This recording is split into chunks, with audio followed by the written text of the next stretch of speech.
Good afternoon, sir. You're very much welcome. You will be delivering a keynote address today on the topic corporate economics, how non-financial motivators can boost employee performance during a recession. So I just want to ask, what are the non-financial motivators and how do you think it can boost employee performance, especially in these tough economic times? As you rightly state, these are difficult economic circumstances, although it should also be stated that the circumstances are improving.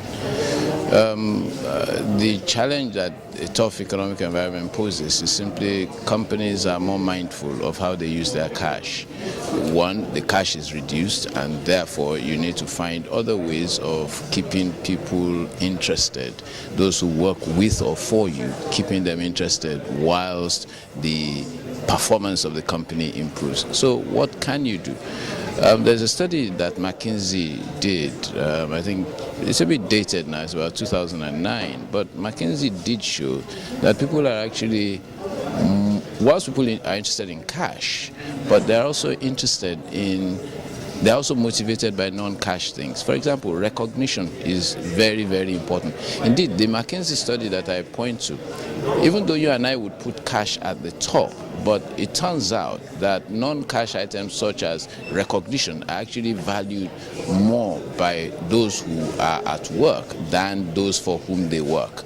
And so, exemplary leadership and alignment between what the company is trying to achieve and what the individual is trying to achieve for themselves personally, forget about whether they work for the company or not. These are things that are motivating in themselves. That is not to say cash is not important, but it is not the most important. Cash doesn't buy loyalty. That we all know. All right. Thank you so much. And considering the state of Nigeria's economy and the overdependence on oil at the moment, do you think it is possible to reverse the trend and encourage productivity within the work environment? Again, we need to be careful. What do we mean by overdependence on oil? As a proportion of total output of this country, oil is 10%.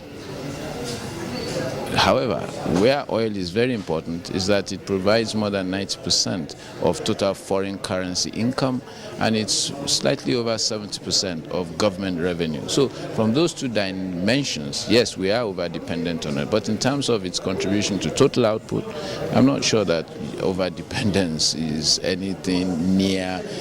For me, over-dependence is an overstatement. Now, if we're talking about reversing the trends, which of the trends now? Because remember what I've just said, in terms of the total output of this economy, oil is 10%. So if we are now saying reversing the trend of the dependence of FX income on oil and oil almost solely, certainly it's something that we can and we must do. But the way to do that would in part be import substitution and in part export promotion. It's one thing to say, okay, let us produce here what we import. That's important. But we must also be able to connect with the rest of the world by being competitive enough to export to them.